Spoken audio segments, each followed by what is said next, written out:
कृष्ण, क्या वो फाटक खुल गया और कितने लोग बाहर निकले हैं दूसरे रेस्क्यू ऑपरेशन में? जी मैं आपको बता दूं कि जो अंदर जो रेस्क्यू दल का जो दस्ता गया था उसके डॉक्टर हैं महेंद्र सैनी, वो बाहर आए हैं। इनसे जानते हैं। सर, आप अंदर से अभी आए हैं, क्या कुछ इनपुट है?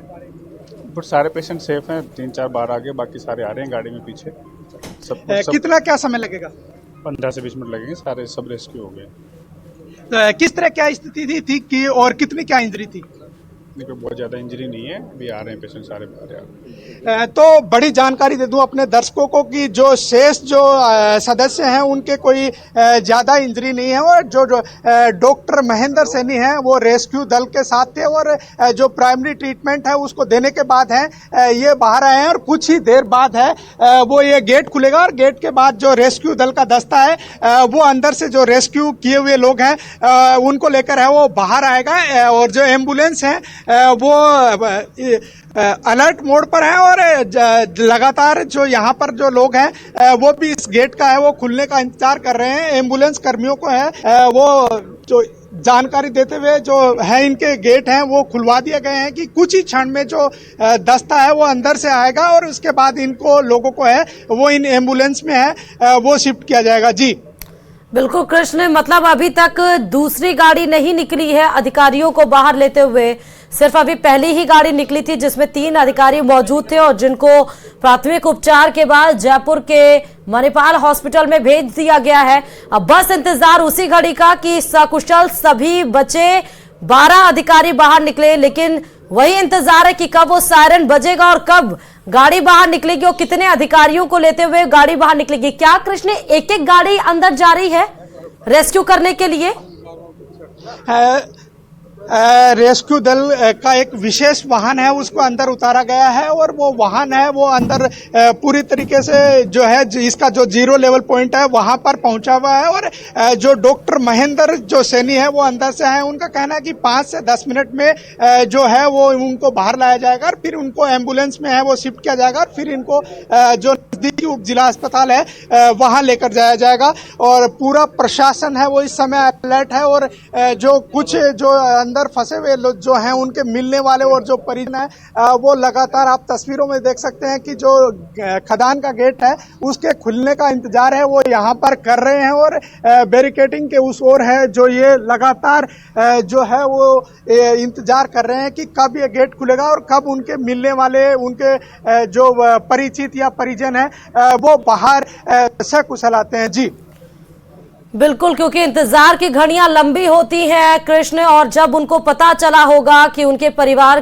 के लोग फंस गए हैं अंदर तो उनकी दिल की धड़कनें बढ़ गई होंगी, क्योंकि 1875 फीट गहरे अचानक से लिफ्ट की रस्सी या चेन टूटने की वजह से धड़ाम से जब वो गिरे होंगे तो परिवारजनों की भी हालत नाजुक होगी, और इंतजार ही होगा कि कैसे वो बाहर निकले और कब वो अपने नजरों से उनको देख पाए। फिलहाल उसी बात का इंतजार है। करीब 13 घंटे से रेस्क्यू ऑपरेशन जारी है, क्योंकि लगभग 8-8:15 बजे के आसपास ये घटना घटित हुई, जब निरीक्षण विजिलेंस करके जब 15 अधिकारी बाहर निकल रहे थे उस कोयले खदान से, क्योंकि वहां पर निरीक्षण का कार्य 13 मई से ही जारी था। 14 को गए हैं अधिकारी, और जब वो बाहर निकल रहे थे तभी उस लिफ्ट की जो चेन है या फिर रस्सी का ये वो अचानक से टूट गई। जिस तरह कृष्ण वहां से जुड़े हुए बता रहे हैं कि 2 दिन पहले ही उसको रिपेयर किया गया था, और उसके बाद मरम्मत करने के बाद उसमें गए थे, लेकिन अचानक से फिर से वो खराब हो गई, और जिसमें 15 अधिकारी फंस गए। हालांकि फूड पैकेट्स, डॉक्टर की व्यवस्थाएं वहां पर की गई, और दूसरे माध्यम से वो पहुंचाई गई रस्सी के माध्यम से रेस्क्यू किया जा रहा है, और वहां पर 0 ग्राउंड पे उन फंसे हुए अधिकारी को लाया गया। तो इन्हीं सब में ज्यादा समय बीत गया। अभी कृष्ण क्या अपडेट मिल पा रहा है? अभी लगातार है वो यहाँ पर जो खदान का मुख्य द्वार है वहाँ पर जो प्रशासन और जो यहाँ का जो केसीसी का स्टाफ है वो अलर्ट हो गया है, और लगातार जो मुख्य द्वार का जो सुरक्षा कर्मी है वो अंदर से है जो इनपुट ले रहा है, और उस इनपुट के बाद है वो खदान का मुख्य द्वार है सायरन बजने के साथ ही खुलेगा। यहाँ पर आप तस्वीरों में देख सकते हैं कि पुलिस के जो आला अधिकारी हैं वो भी लगातार अलर्ट हैं, और शायद अंदर से इनपुट मिला है कि कुछ ही क्षण में जो यहाँ सायरन बजेगा और उसके बाद जो रेस्क्यू का जो दस्ता है वो बाहर आएगा। तो लगातार यहाँ पर जो उनके बिल्कुल बिल्कुल कृष्ण, आप हमारे साथ बने रहिए, हम आपके साथ फिर से अपडेट लेंगे। लेकिन इस बीच बड़ी खबर धौलपुर से बताते चले कि बिहार में पुलिस और इनामी बदमाश के बीच मुठभेड़ हो गई है और इस मुठभेड़ में बदमाश के पैर में गोली भी लगी। पुलिस ने इनामी बदमाश को जिला अस्पताल में भर्ती करा दिया है। बदमाश रज्जो पर यूपी और राजस्थान में कई मामले दर्ज बताए जा रहे हैं। 45,000 रुपए का इनामी बदमाश है राजवीर उर्फ रज्जो।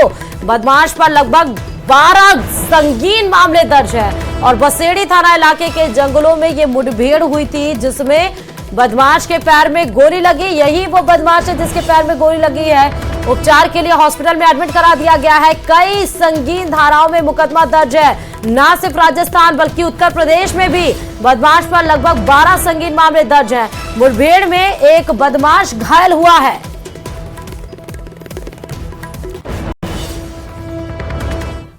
चलिए अब कोटा से खबर आपको बताते चले। कोटा जिले के केशवपुरा इलाके में धारदार हथियार से 12वीं कक्षा की छात्रा की हत्या को लेकर आक्रोश जारी है। देर रात पुलिस के आला अफसरों ने 3 घंटे तक संदिग्ध लोगों और परिवार के लोगों से पूछताछ की। मृतका के शव का आज पोस्टमार्टम किया जाएगा और बताते चलें कि कल घर में ही छात्रा का लहूलुहान हालत में शव मिला था। छात्रा की धारदार हथियार से वार कर हत्या की गई। छात्रा पूनम ने हाल ही में 12वीं का एग्जाम दिया था। परिजनों का कहना है कि बेटा जब घर आया तो उस दौरान मेन गेट अंदर से बंद नहीं था। समझ में नहीं आ रहा कि बेटी की मौत कैसे हुई। बेटी सुसाइड नहीं कर सकती। पुलिस हत्या और आत्महत्या दोनों पहलुओं से अब जांच कर रही है।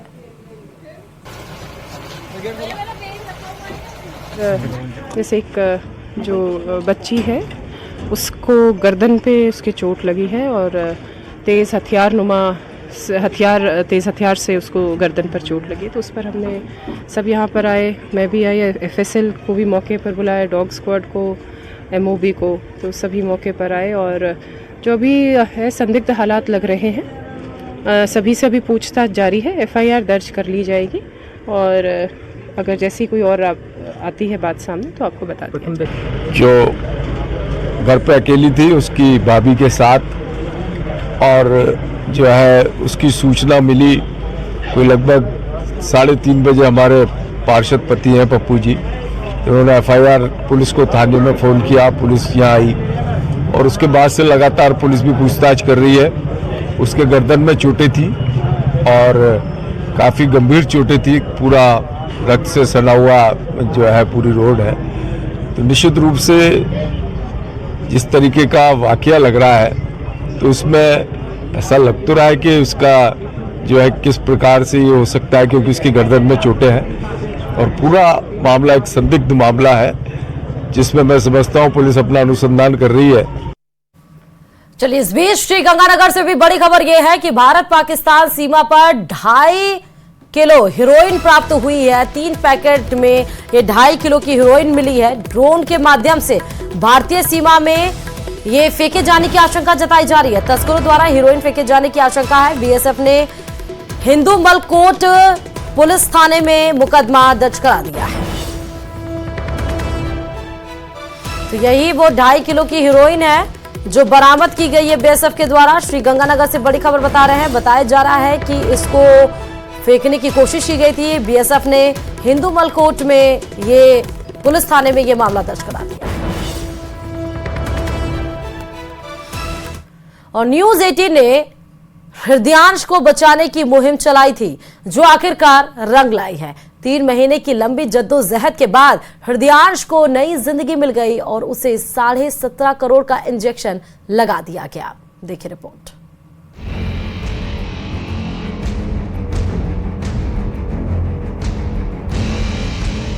न्यूज 18 की मुहिम लाई रंग। मासूम को मिली नई जिंदगी।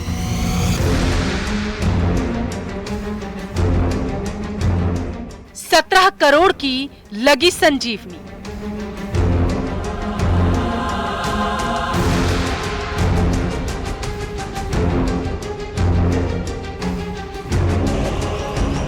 महीनों की जद्दोजहद और जिंदगी से जंग अब हृदयांश जीत चुका है।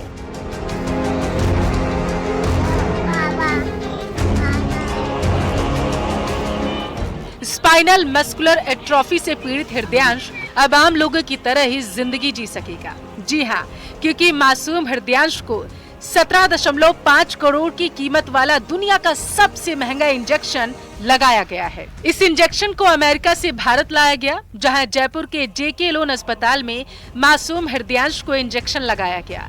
अगले 24 घंटे हृदयांश को डॉक्टरों की निगरानी में रखा जाएगा। कुछ दिनों तक दवाइयां चलेंगी और इसके बाद हृदयांश आम लोगों की तरह जीवन जी सकेगा। हाँ सर, ये बहुत ही डिफ़िकल्ट रास्ता था जिसको हम तय कर पाए। इसके लिए पेरेंट्स ने बहुत मेहनत करी, पेरेंट्स और जो सगे रिश्तेदार हैं उन्होंने बहुत मेहनत करी, जो बच्चे के क्राउड फंडिंग पोर्टल के लिए जुटे रहे और धन एकत्रित करके ये लोग दवा को खरीद पाए। आज हम बहुत खुश हैं कि हम इस दवा को लगा पाए। इसके लिए बहुत ही पेपर वर्क, बहुत सारा कागजी कार्यवाही हमें करनी पड़ी, जिसको हम पिछले 2 से 3 महीने से कर रहे थे, और आज हम इस काम को सक्सेसफुली कंप्लीट कर पाए और ये हम लोग दवा को शुरू कर कि इसके अंदर कुछ दिनों में 7 से 14 दिन में हमें सुधार दिखना चाहिए और धीरे धीरे करके उस बच्चे की जो मोटर पावर है उसमें और बेहतरी होनी चाहिए। बता दें कि मासूम के परिजनों के साथ साथ पुलिस महकमे के आला अधिकारियों समेत तमाम लोगों ने सोशल मीडिया पर अपील कर क्राउड फंडिंग की थी। हृदयांश को नया जीवन देने में इंजेक्शन बनाने वाली कंपनी का भी बड़ा योगदान है।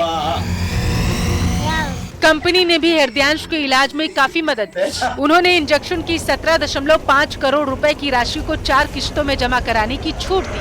कंपनी ने 4 किश्तों में पेमेंट करने की छूट दी। हृदयांश के घर वालों ने मुहिम में शामिल सभी लोगों का आभार जताया। उसका हम तहे दिल से, बहुत दिल की गहराइयों से इनका अभिनंदन करते हैं। और सबसे ज़्यादा ये जो मेरे दामाद हैं, वो जो पुलिस विभाग में सब इंस्पेक्टर हैं, मैं सबसे अधिक पुलिस विभाग के बड़े अधिकारियों, आला अधिकारियों, जिन्होंने अपना बेटा समझ करके इस हृदयांश के लिए सहयोग किया, मैं उन अधिकारियों का जीवन में एहसास नहीं चुका सकता। और चलिए आपको ये बताते हैं कि आखिर ये कौन सी बीमारी है जिससे हृदयांश पीड़ित है। स्पाइनल मस्कुलर एट्रोफी एक जेनेटिक बीमारी है। यह दुर्लभ न्यूरोमस्कुलर डिसऑर्डर है। इस बीमारी के कारण पीड़ित के कमर से नीचे का हिस्सा बिल्कुल भी काम नहीं करता। यह दुर्लभ बीमारी इसलिए भी जानलेवा है क्योंकि सिर्फ 24 महीने की उम्र तक ही इस बीमारी का इलाज संभव है। बीमारी के कारण फिजिकल एक्टिविटी करना बेहद ही मुश्किल हो जाता है। समय पर इलाज नहीं होने पर यह पूरे शरीर में फैल जाती है, जिससे जान जाने का खतरा बढ़ जाता है। 17 करोड़ की संजीवनी से हृदयांश फिर से अपने पैरों पर जल्द खड़ा होगा। डॉक्टरों का कहना है कि 7 से 14 दिन में हृदयांश में सुधार देखने को मिलेंगे और धीरे धीरे वो अपने पैरों पर खड़ा हो जाएगा। हृदयांश को नई जिंदगी देने की मुहिम कामयाब हुई। परिजनों को आस है कि हृदयांश ठीक होकर घर के आंगन में दौड़ लगाएगा और अटखेलियां कर अपने बचपन के सुनहरे दिनों को जी सकेगा। न्यूज़ 18 के लिए जयपुर से आसिफ खान की रिपोर्ट।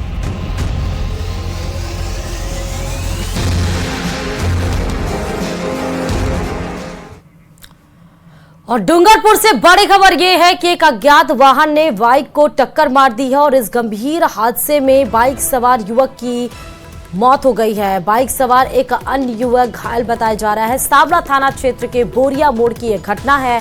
घायल को प्राथमिक इलाज के लिए सागवाड़ा रेफर कर दिया गया तो एक अज्ञात वाहन ने बाइक को टक्कर मारी। बाइक पर सवार 2 शख्स में से एक की मौत हो गई, एक की हालत गंभीर है और उसको हॉस्पिटल में एडमिट करा दिया गया है। प्राथमिक उपचार जारी है।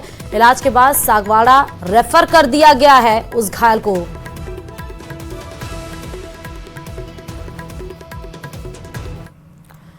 और बड़ी खबर ये चुरू से है, जहां मानव तस्करी का मामला सामने आया। अमृतसर घूमने निकली 2 बहनों को मानव तस्कर गिरोह ने ट्रेन से किडनैप कर लिया और उसके बाद फिल्मी स्टाइल में मेडिकल स्टोर संचालक से मिली मदद और पुलिस ने उन्हें सकुशल बचा लिया।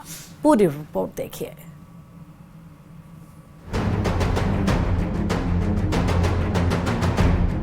नशीले केक का खतरनाक खेल, ट्रेन में 2 नाबालिग का किडनैप, फिल्मी स्टाइल में मिली मदद, मानव तस्करी का डर्टी गेम।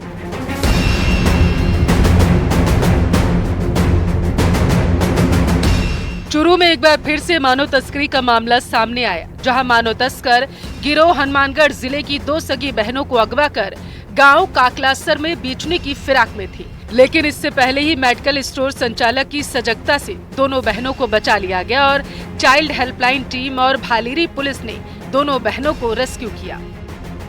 बेहोशी का नाटक किया और वहीं से जाके हम वो जो डॉक्टर है उनके वहाँ से पहुँच गए और उनको अपने मैसेज टाइप करके ये बात बताई और उन्होंने पुलिस थाने में रिपोर्ट कर दी।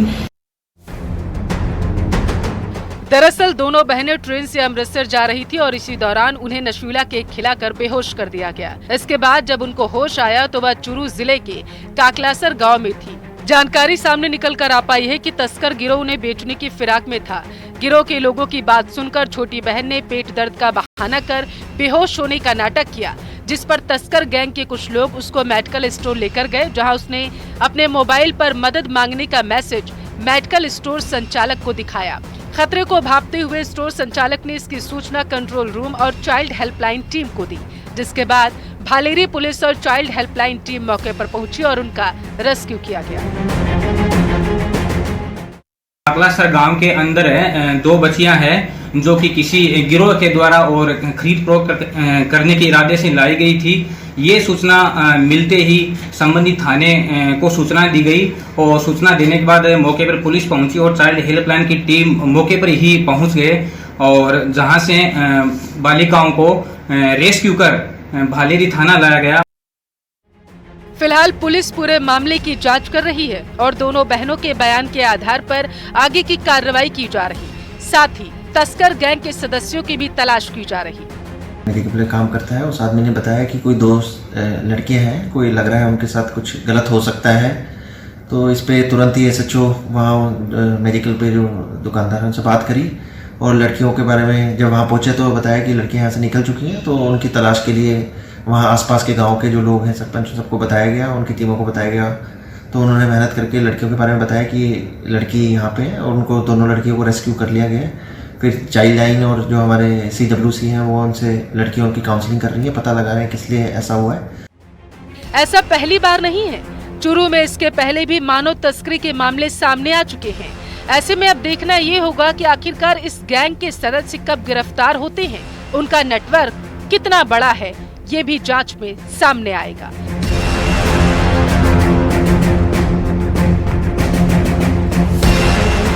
न्यूज़ 18 के लिए चूरू से मनोज शर्मा की रिपोर्ट।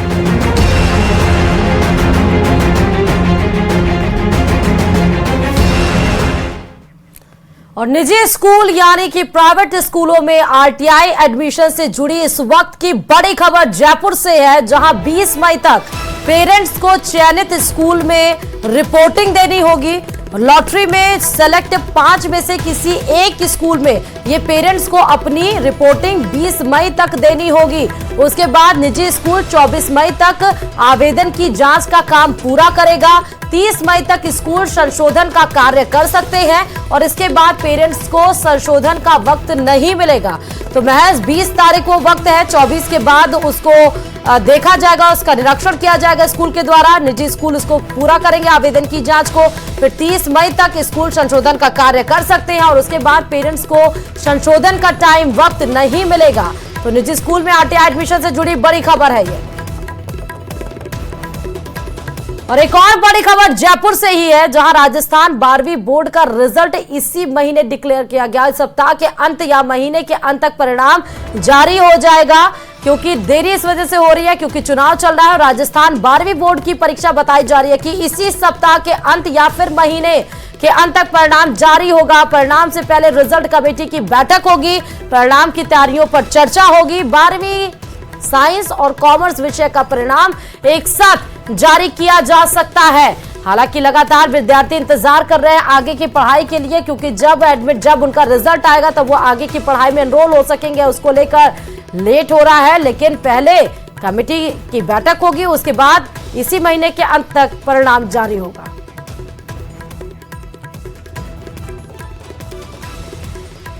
रुकते छोटे से ब्रेक ले, देखते रहिए न्यूज़ 18 राजस्थान।